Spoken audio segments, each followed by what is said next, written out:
jërë ngeen jëf mbokku internet yi comme niñ koy defee seen émission autour du micro nee naa leen tàmbaliwaat na gis ngeen suñ premier gan buñ fi dalaloon di Moustapha Diakhaté mu ñëw toog fii wax xalaatam ci réew mi fu mu toll tey ñu am mbégte dalal fii le ministre conseiller en communication di monsieur Seydou Gueye ñu xam ko bu baax a baax ci période bu ne di nga ko gis mu génn taxaw di wax li nga xam ne moom moo di taxawaayu gouvernement bi rawatina taxawaayu ki nga xam ne moo di njiitu réew mi président Macky Sall Seydou ma jox la kàddu gi nga nuyoog mbokku internet yi. jërëjëf Papa Alé di leen nuyu di leen ziar ci àjjuma ji et puis di ñaanal mbokku jullit yëpp ñu dugg ci koor geeg jàmm yàlla defal ñu ci mucc ak muccale et di jaajëfal it suñu mbokku chrétiens yi nga xam ni yàggul dara ñoom it ci la ñu wari donc di ñaanal réew mi yëpp jàmm. waaw benn laaj boo xam ne ñu bëri dañ ma ko soumettre ñu ne lu tax président Macky Sall bëgg buy wax ak sénégalais yi toujours dem ci médias étrangers yi. alors loolu moom reproche bu ñuy def la régulièrement mais parfois il faut que ñu taxaw seetlu damay jël rek ci séquence bii ñu mën na am ci jamono daan na am mais ci séquence bii ñu toll foog naa ni. bu ñu jëlee 31 décembre mu nekkoon expérience bu yaatu président jël lu war a mat ñaari waxtu ñu tànn yenn type bu média yi mooy télé ak yooyu mu wax ak ñoom mais bu ñu ko delloo ci moom ni muy communiquer foog naa ni weer wu ne dina am levée des couleurs boo xam ni dina taxaw wax ak sénégalais yi mën na am nag il faut que ñu gën a ko def comme dispositif bii am nga xam ni plateforme bi RTS yor mën na servir ñëpp pour ñu jot ay kàddoom loolu foog naa ni boor na bokk ci leçon yi ñu war a jëkk tirer ci expérience bi pour yaatal ni parole du président di demee mais bu ñu ko jëlee ci 2 mars bi nga xamee ni ci la ñu am premier cas 2 mars boobu à l'issue du conseil présidentiel moom moo wax ak sénégalais yi ñu jóge foofu diggante 2 mars ak 3 avril président wax nag sénégalais lu war a mat ñeenti yoon. mais ci kàllaama tubaab la koy waxee. non après day wax wolof day wax wolof aussi maintenant dañu am nag aussi il faut que gars yi nangul ñu loolu communication bi dafa ànd ak stratégie am nañu ay problématiques yoo xam ni xëy na mu jëkk riir ci international bi bokk nañ ci li koy gën a may doole. annulation de la dette boo jëlee thème mu dette bi. mais boo jëlee également yeneen question parce que thème mu dette bi bu ñu deful ndànk dafay mel ni luy nëbb. enjeux sanitaires yi parce que am na ay enjeux sanitaires te boo ko xoolee kuréel yi nga xam ne Sénégal bokk na ci muy Union africaine wala CEDEAO démb wala UEMOA bi war a am lundi incha allah ñooñu aussi ñi ngi régler le problème de la riposte sanitaire mais dafa nekk crise boo xam ni Papa Alé il faut que nga répondre à l'urgence mais il faut que nga anticiper buñ ci génnee te boo ko xoolee mesures yi ñu jël xam naa ni xëy na nañ ci dugg am na dimension urgence mais am na aussi dimension préparer les entreprises à la relance parce que dinañ ci génn incha allah. ma laaj la ci mesure pour tënk rek donc nañu góorgóorlu ba président di gën a mën di janoog sénégalais yi jël ñaar ñetti journaliste mais format bi ngeen di jël. xam nga format bi ngeen di jël yow xam ngeen ne format boobu vraiment lépp ngay jaxase rek. mais Macron man gis naa ko. mu jël TF1 jël LCI. non mais gis nga bu gars yi def ko bu fekkente ni. mais yéen dafa am loo leen di ragal. non ragaluñu dara dëkk bee mel ni mu mel. waaw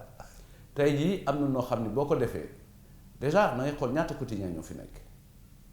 dañu bari. ñaata France moo ñu ëpp quotidien mais Macron Le Figaro la dem wax. oui non mais c'est-à-dire que tey jii li nga xam ne mooy tradition France mooy RTS non TF1. ak li ñu daan wax Antenne 2 avant mu nekk France 2. pratiquement ay chaîne de service public la ñu amoon donc message du président de la République française ci yooyu la daan jaar donc moom une tradition mais tey jii message yi mi ngi jaar RTS 3 avril 31 décembre gars yi dinañ nangu jël ko mais ci yeneen moment yi peut-être amuñu woon opportunité bi mooy techniquement su jaaree foofu ñu joxe signal bi mu nekk signal bu blanc nit ñi mën ko jël loolu mën na bokk ci yoon wi beneen bi it option yooyu war nañ ko mën a def tourner loo organes yi tey ñu jël ñaar nga xam ne journalistes yi nañ am suffisamment de temps pour dugg ci thème yi beneen yoon ñu jël ñaar wala ñu combiner benn télé benn journal presse écrite site web ak yooyu yëpp donc ça ñu ngi ciy liggéey ñu ngi ci waaw yéen a ngi ci mais réew mi fu mu toll ni soxla nañ président mu toog en wolof gars yi posé ko question mu tontu ci lu bëree bëri incha allah ayca mesures yi mu jël plan de résilience est-ce que yéen am ngeen 1000 milliards lu may tooñ ñu bokk ndey ak baay yu tegu. yëpp mat na. yëpp 1000 milliards yu tegu. wóor na suñu borom yëpp mat na yëpp mat na moo tax ma ni li ëpp solo fi ñu toll nii jëf ji moo ëpp solo wax ji 1000 milliards yi fi mu jógee li ci jiitu ci lu ëpp 30 milliards ci biir réew mi la génne ci Sénégal mooy don yi mooy don yi te élan boobu dañu koy rafetlu saluer Sénégalais yi 1000 milliards yooyu li ci leneen ni fi mu génne ci recadrage du budget bi parce que am na lu war a mat 158 milliards yoo xam ni dañu génne ci budget bi pour mu jëm ci soutenir les pertes de recettes parce que situation bi dootu ko permettre ñu am recette yeneen yi génne ci li nga xam ni am na yeneen 150 milliards yoo xam ni ci budget bi la génne donc rien que le budget génne nañ ci plus de 300 xaw ma 400 milliards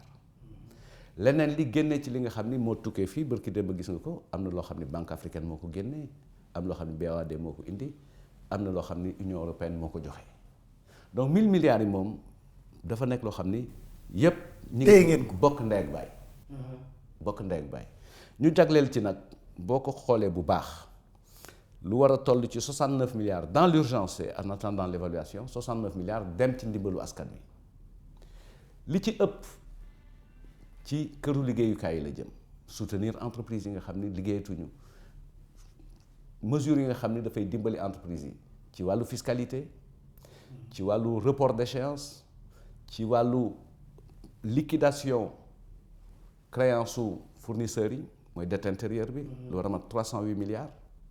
loolu day génne trésorerie pour entreprise yi leneen li nekk ci 200 milliards yoo xam ni mu ngi jëm ci financement ou investissement bi ci conditions yu gën a gaaw parce que crise bi dafa am dimension sanitaire am dimension économique am dimension sociale parce que tey jii nous avons changé de mode de vie et nous avons changé de méthode de travail donc loolu dafay laaj benn acceptabilité sociale acceptation sociale du changement ak temps de latence bi pour nit ñi mën a intégrer lépp donc bu ñu am njàqare 1000 milliards yi yàlla dimbali nañu am nañu ko et bu waree yokku it dinañu am moyen yoo xam dinañu wuti lu ñu ko yokkee looloo tax président di gàddu annulation de la dette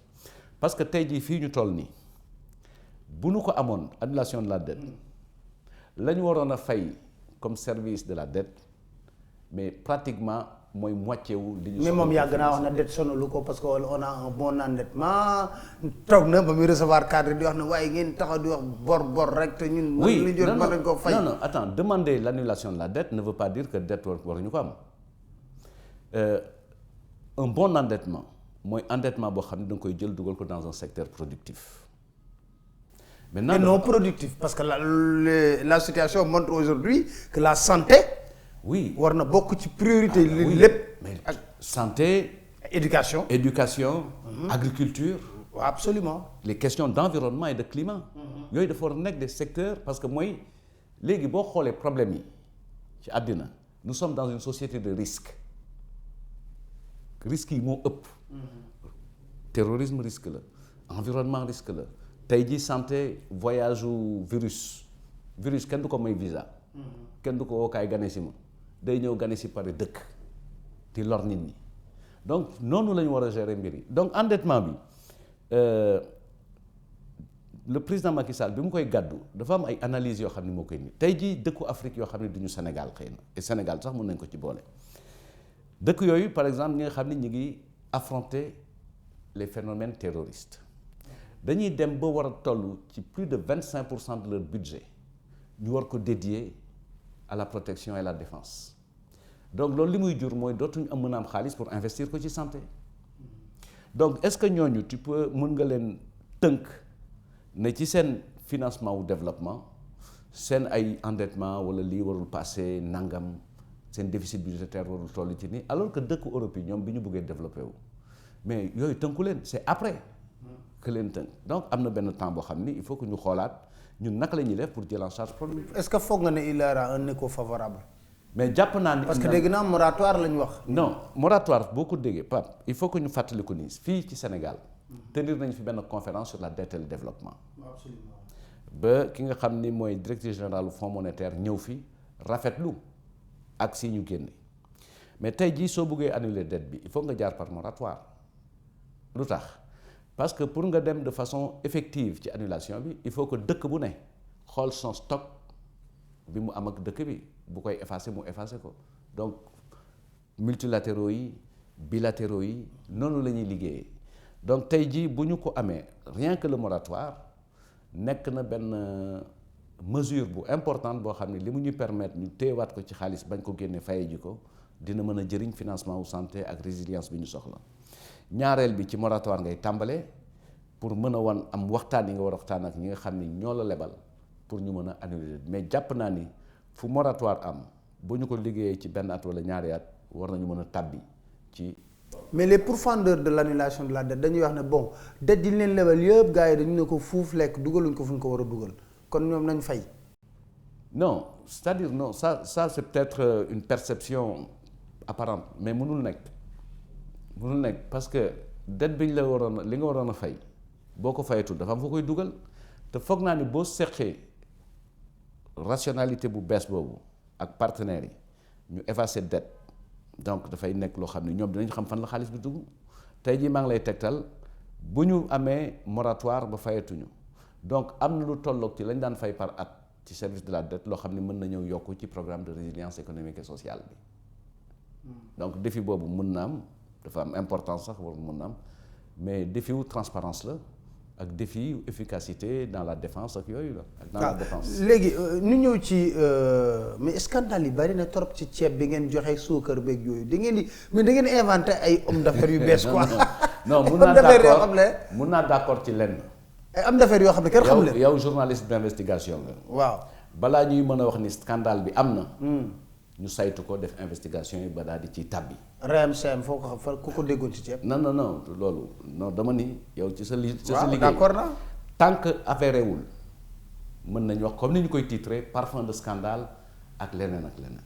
mais man jàppuma ni mais mën naa la jox man ay exemple. man jàppuma ni waaw. ma jox la exemple jox ma. am na koo xam ne xamuñu ko ci diwliñ mosuñu koo xam ci diwliñ société am friperie lay organisé. ñëpp xam nañ ko. mais jox nañ ko valeur u 9 milliards ci wàllu diggante diwliñ ak suukar. xam nga yow yaa ma gën a xam réew mi nag lay doxee fi ñu toll nii dañu nekk ci appel d'offre. ci procédure d'urgence. situation d'urgence dañ nekk. et d'ailleurs pas plus tard qu'hier président jël na ordonnance boo xam ne dafa war a gën a gaawal mbir yi au niveau des maires pour que maires yi gën a mën am rapidité dans l'exécution parce que xoolal bi ñu jotee ceeb bi ba léegi ñu ngi annoncé mais par exemple ceeb bi egseegul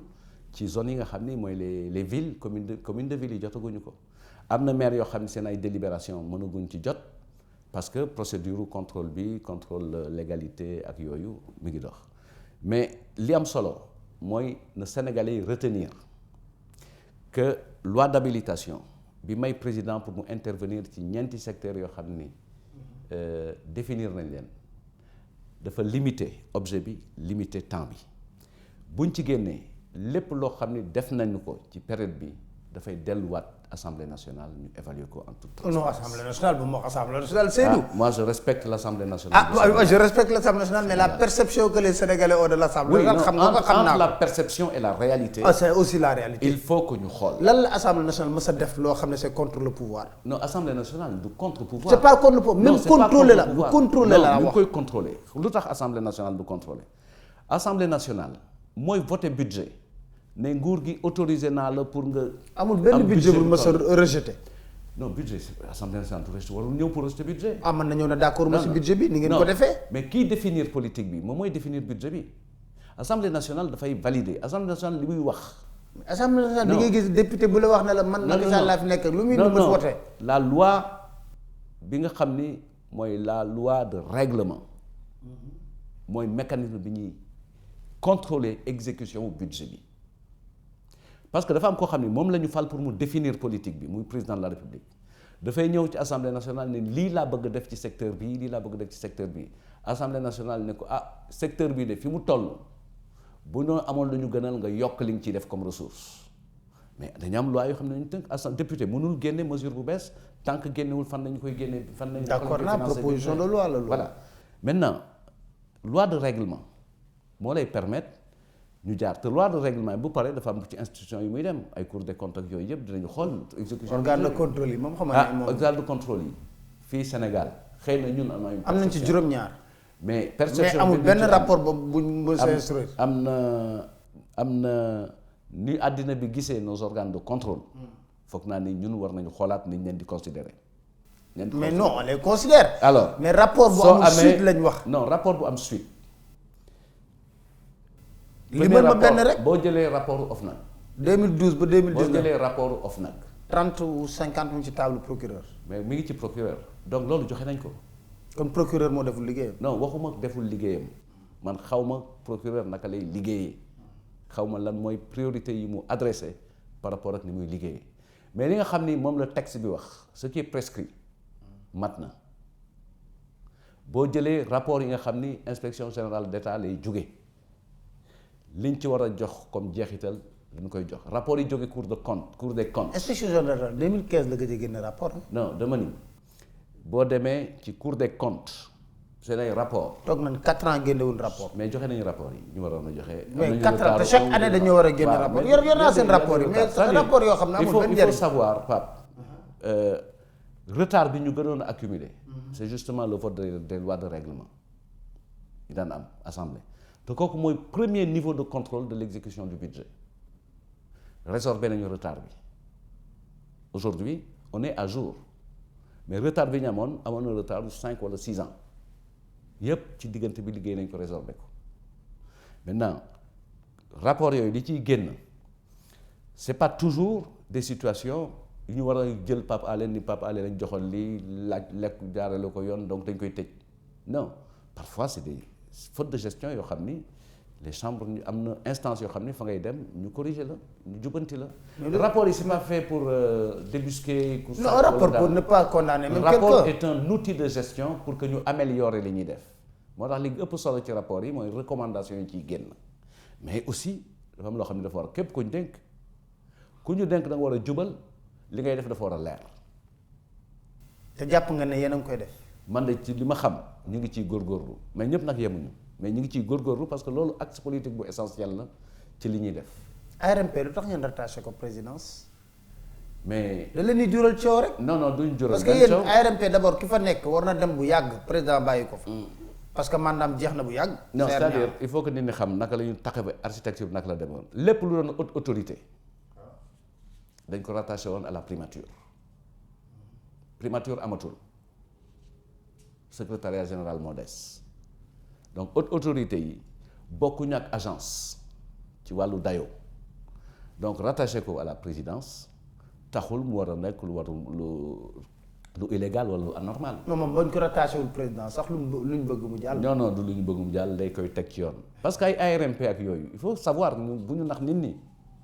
du loo xam ni Sénégal moo ko décidé créer ko ce sont des décisions de portée communautaire ay UMOA la génne nekk ci dëkk yëpp donc li leen tënk foofu la jógee beneen bi aussi il faut que ñu xam ni ci les instances de régulation au niveau mondial ARMP bu Sénégal moom la ñu jël. muy waxal toute l'Afrique.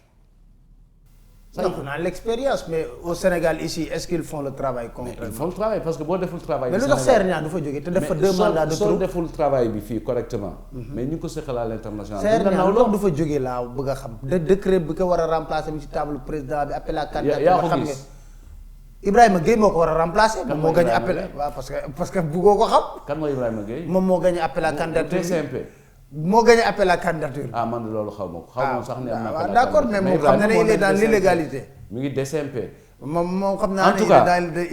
cas ce qu'il faut dire aux Sénégalais mooy bu fekkoonte ni ARMP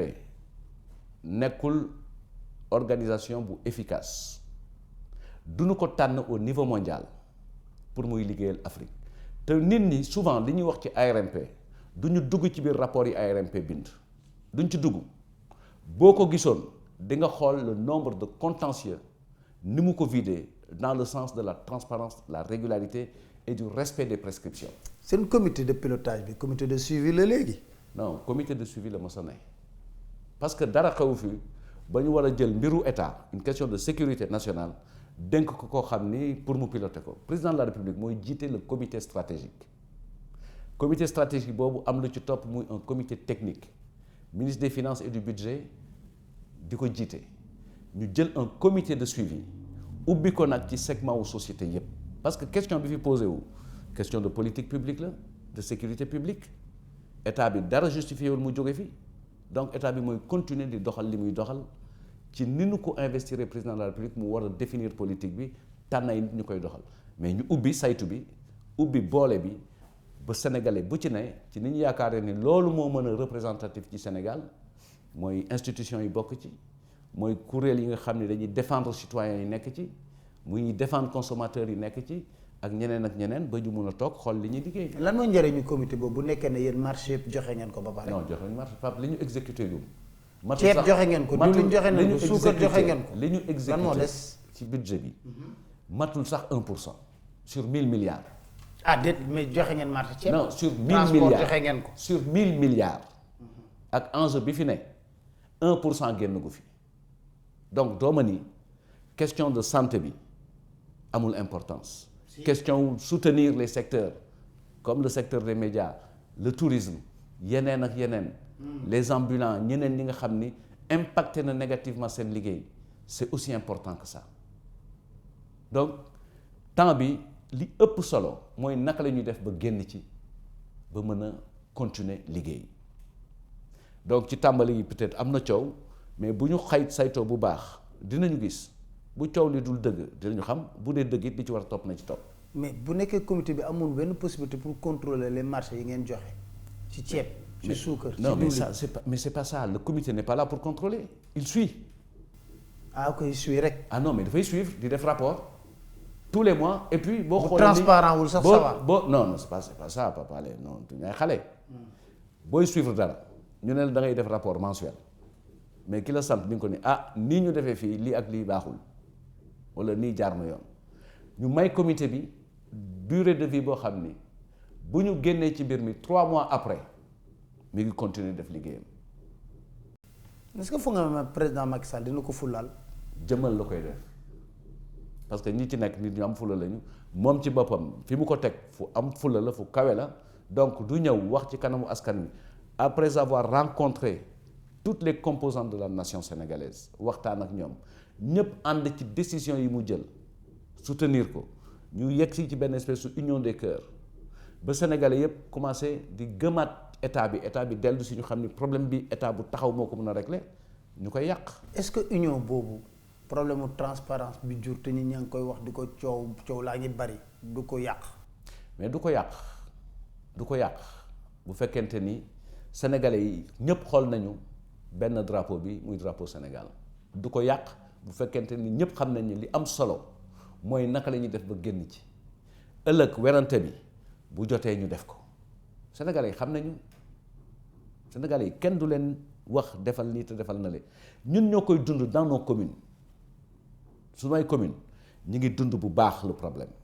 maa ngi masawu waa Médina parce que commune boobu it on est très touché may woo xale yi di woo mag ñi di woo ndaw ñi leen affaire bi du caaxaan du foo nañ leen raxasu nañ leen sensibiliser nañ leen respecter loi bi nañ leen respecter prescription yi ñu jox bés bu ne ngeen dégg Médina ñaaw na bés bu ne ngeen dégg Médina ci infection nañ leen gën a jël sunu ay matuwaay maa ngi jéggalu ci petite parenthèse. non mais loolu non si la bokk sensibilisation la loolu koy du ay jéggalu normal parce que yow doomu Médina nga wax ci Médina aayul Mansour Faye ñu bëri ñu ne day évoluer en solo parce que lii mënoon na gën a yomb ci moom bu woon ministre du commerce ministre des transports ñu expliquer ko affaire yi ku nekk jox ko kiyam wala kenn sañu koo wax dara ndax lu mu nekk goro président la. non du loolu amul li am solo mooy ministre bu ñu dénk li ñu ko dénk loolu bokk ci ñu nekk ci situation exceptionnelle une situation d'urgence donc bokkul ak procédure boo xam ni option yi c'est de l'interministérialité je crois. non mais solidarité pour mu gën a yomb xam nga tey jii transport mu neex ko mu naqadi ko ministre du transport moo ko war a gën a xam parce que tey jii bu coow amoon ci transport. ministre du transport ñoo koy il faut pas que ñu juum c'est pas parce que vous êtes le ministre da ngay xam transport mais dafa am ay services la sécurité alimentaire fan la ne ministère du développement communautaire. sécurité alimentaire bi ñuy def lu mel nii Covid amul xam nañ ko bu baax lenn moo fi bees muy urgence bi ak conditions yi nga xam ni moom lañ jàpp ni mooy les conditions minimales pour mën a liggéey correctement muy bu ñuy def appel d'offre dañuy laaj nit ki ndax am nga stock bu toll ci nangam ndax mën nga ko jaayee prix boo xam ni moo gën a yées prix wu marché bi et cetera et cetera. camions yi tey jii coow li nee na kur ci camions yi maa ngi dégg loo xam ni sax sénégalais yi waruñu ko gëm parce que mënul nekk kenn du jël ay saaku ceeb di ko def ci camion mbalit donc xam naa ni wax bu kii la rek mais li ñu laaj. gars yi génne nañu ay photo de ko montage loo xam c'est des montages c'est des montages mënul nekk camion benn mënul jël saaku ceeb c'est une question de logique ceeb ay plateau ñoo koy transporter li ñu soxla ci ay camion mais amaguñu ko c'est ça la vérité li ñu soxla ci ay camion amaguñu ko et souvent coow jóg na mais te nit ñi nombre de camions yi ñu soxla ak yi nga xam ne moom la ñu wax ne amuñu loolu c'est ça la vérité. Très bien alors est-ce que si Covid-19 bi ni nga koy jëlee prise en charge médicale bi est-ce que foog nga ne on dit la vérité. li ñuy wax mooy dëgg gi. xam nga tax ma laaj la loolu. parce que dama leen yàgg wax ne boo leen defee dépistage bu romb 299 rek yi ngeen ñuy wax di ngeen gis ne am na leneen lu ci xew jour bi ñu defee dépistage 466 la ñu am 37 cas positifs. tey ñu dépisté près de 500 am 66 mais parce que on élargit c'est-à-dire que Sénégal opté wul pour un dépistage de masse systématique ni ñuy liggéeyee benn bi ñu egsee ba problème bi nekk virus bi ñuy wax les cas importés ñu ne bu ñu jëlee mesures yi ci période sàngam cas importés yi mën nañ ci génn. mais cas importé génn ci terewul nga am ay cas ay contact yoo xam ni. virus dañ leen confiné woon dañ leen confiné woon donc tey jii bassin bi ñuy testé mooy bassin yi ñi nga xam ni identifié nañ leen comme étant des contacts ou des personnes à risque te comme ñun dañu am benn mobilité su amee benn personne bu nit koo xam ni am na ko en général il a été en contact avec 80 wala 70 personnes sur une période ñooñu ñëpp ñu jël leen confiné donc cas yi la ñuy confiné. di def contact bi ça c'est la première réalité la deuxième réalité mu am lu rëcc nekk ay infection communautaire donc loolu moo gën a difficile à gérer mais globalement li nga xam ni am na mooy beneen facteur bi nga xam ni ci profilu épidémie bi la bokk pandémie bi mais c'est un truc à croissance exponentielle te boo ko xoolee dañuy gënoon ci beneen période yi parce que bassin bi ñu doon testé dafa tuuti ñuy nekk ay 5 10 par jour jékki-jékki tabbi 20 jékki-jékki tabbi 30 tabbi 60 donc ça c'est une mathématicien yi xam ni ñu koy wooye d'ailleurs c'est une suite géométrique xaw ma arithmétique wala mais c'est exponentiel loolu li ñu ci war a gën a jàng mooy kenn nëbbul c'est transparent 2 ñun ñoo war a gën a def attention pour éviter transmission bi donc gestes yi fi nekk moom la ñu am et sañuñu wax lu dul dëgg puisque les chiffres sont corroborés par l'Organisation mondiale de la santé day chiffres yu Sénégal di génneel. mais lu tax dugalu leen ci institut Souleymane Mboup. ah si mi ngi ci. parce que institut boobu président Macky Sall du ko jàppale ba mu mun a taxaw bay def li muy def Afrique yëpp naw ko te duñ ko jàppale yéex na cee dugg parce que am na ay produits yu mu yorul woon ak yooyu mais bokk na ci processus test bi. test yi mi ngi koy def mooy ñëw di jàppale Institut Pasteur pour ñëw ak suñuy capacité. est-ce que foog nga ne comme man maa ngi dégg ñu nekkuñu sax ci mois de juin ñu wax ne les pics seront connus au mois de juin man damay tiit ma ne est-ce que le Sénégal aura la capacité de contenir tout ça. mais foog naa ni li ñu war a gën a rafetlu ci processus bi nga xam ne moom le président Macky Sall di gérer crise bi dafa am ñaari normes yoo xam ne ci la nekk toujours gannaaw bi nga xam ne dafay déglu bu baax. les premières demandes et les demandes spécifiques du personnel médical décision yi muy jël dafa séquentielle et c'est toujours en proportion ak les situations bi laaj et aujourd'hui li ñuy gën a investir boo ko xoolee mooy renforcer les moyens de protection du personnel médical, élargir les capacités parce que bi muy tàmbali amuñu woon war a mat 13 lits de réanimation. Aujourd'hui au niveau de Diamniadio ak yeneen structures yi ñu ngi yokk capacité yi dégg nga les spécialistes ne tey jii si on devait faire face à un besoin de 500 hospitalisations on peut le faire donc pic bi ñëwagul et puis crise noonu lay demee ah crise boo gis dafay ñëw egsi développé wu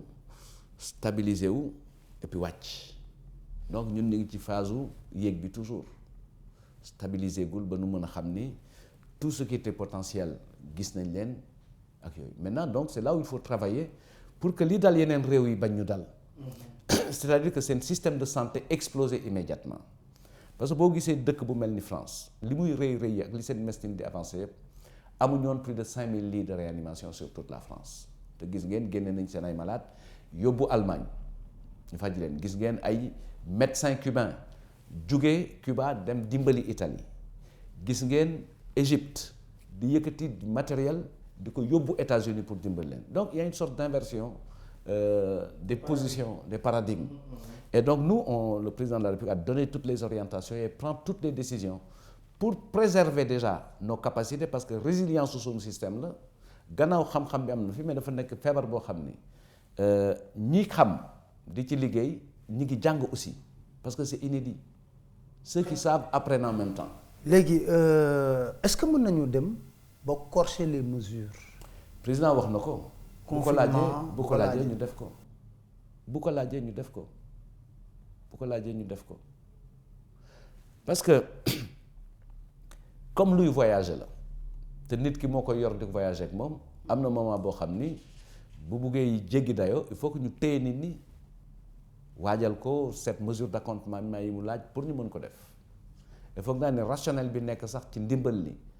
gannaaw li situation bi impacté nit ñi ci seen ay activités mais ndimbal li aussi c'est pour que nit ñi mën a toog je le disais bërki démb ci suñu benn réunion à la Médina que ceeb bi joxewuñu ko pour lutter contre la pauvreté mais dañ koy joxe pour renforcer nit ñi dans leur résilience pour ñu mën a toog pour ñu mën a affronter épidémie bi en restant à la maison parce que dafa nekk benn moyen boo xam ni mooy tax duñu wàllante toog ci biir kër yi raxas loxo yi yooyu dafa nekk li nga xam ni moom la ñu am pour l'instant ne bu ñu ci jëfandikoo def ko correctement wàllante bi dina wàññeeku. alors yéen a ngi def port masque obligatoire te seen état bi dimbalul kenn ci masque man Mali gis naa fa armée bi di ñëw ay masque di génn di distribuer. oui non c'est-à-dire. yéen dimbaliwu leen kenn. ci port masque bi yombalu leen ko kenn ba pare def ko obligatoire. il faut savoir deux choses ministère de l'industrie ministère de la santé. direction nationale direction de la pharmacie nationale ñi ngi liggéey ci masque yoo xam ne dafa war a nekk aux normes parce que liy génn rafet na trop biir marché Tilène biir marché Ngelaw ci marché fi tailleur yi nekk ñi ngi defar ay masques yi leen di jaajëfal mais boo xoolee ni ñuy jaayee masque bi ci mbedd mi il faut que sa xel tey tuuti parce que da ngay gis ko ñëw ci atelier di natt masque ne ko bii jotuma wàññi teg est-ce que xam bàyyiwu fa dara wala est-ce que masque bu mu jël di natt amul lu fa desoon mu yëkkati ko sol donc masque yi bu obligatoire aussi il faut veiller à l'innocuité toppatoo prévention bi pour masque yi efficace donc ñi ngi génne sa agence de normalisation génne na norme bi ñu paree gabarit bi standard yi maintenant bu ñu demee en quantité industrielle foofu la intervention de l'État di mën a ñëw pour ñu faciliter accompagner l'acquisition des masques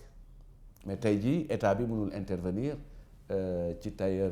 Ndiaga Fall mi nekk fële wala Moussa Niang mi nekk fële. kooku man mi nekk Médina gis mu koy defar man maa ko mën a jàppale pour loolu mais de portée nationale il faut que ñoom loo xam ne dañ ko produire en quantité industrielle génne ko donc état bi mi ngi jublu ci loolu ci masque yi état bi mi ngi jublu également ci valider et accompagner solution yi nga xam ni jeunes sénégalais yi génne nañ ko ci raxas loxo yi gis nga ay appareils yu gars yi génne ak yooyu état bi mi ngi leen ciy jàppale leen soutenir état bi mi ngi toppatoo aussi. production wu garab bi nga xam ni moom lañ jàpp ni am na njëriñ muy chloroquine bi. ma tooñ sama xarit mais lu tax Macky Sall ba léegi jëlul combinaison dem seeti maladie. mais pour l'instant loolu du rôle am. ah si. non gis naa président yu ko def. waaw mais président def nañ leneen loo xam ne ñun duñ ko def. mais option bi mu jël. mooy toog këram confiné wu rek. non mooy confiné wu mais yeggal liggéey bi wuti moyen yi parce que leader loolu mooy cëram génne moyens yi joxe direction. doo génn sax nemmeeku sa njaboot. mais dem na fi seeti. foofu dara amu fa amul benn malade. non mais hôpital bi grave amul malade. mais pour l'instant li am dafa dem na xool lii rek li am solo mooy mu wóoral. mais ñi feebar njabootam lañ de. condition de prise en charge njabootam lañ moo tax mu leen toppatoo ni bàyyi lépp jiital loolu kese nekk ci loolu rek ñu koy xaar ci jëf joo xam ne am na njëriñ jëf ji am njëriñ mooy bi dimbale personnel médical bi jëf ji am njëriñ mooy bi yokk confort maladie jëf ji am njëriñ mooy wut moyens yi nga xam ni traitement yi leen di jagleel day efficace. personnel maladie bi ñu ngi jooy manque de moyens am waaw. non jooy jaay am na lu fi jógoon ay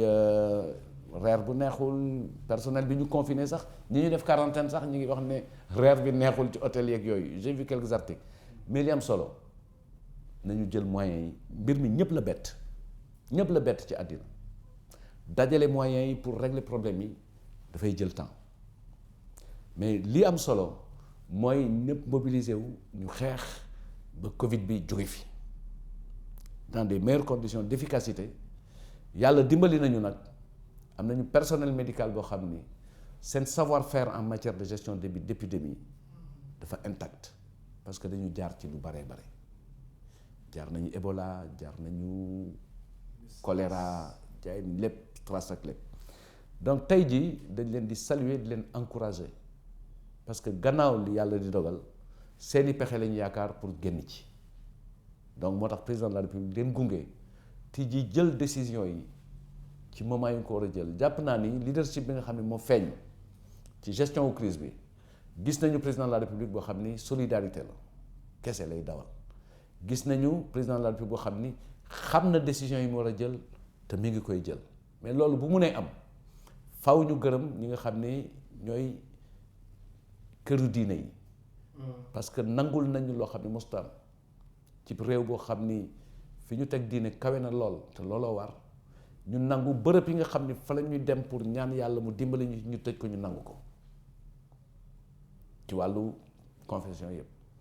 ak yu baree bare yoo xam ni sénégalais yi nangu nañ ko te mu nekkoon loo xam ni mënoon nga jàpp ni démb xel du ko xalaat donc loolu bu amee ci réew en phase bi la leadership bi la mais également patriotisme bi la ak kilifa bu ne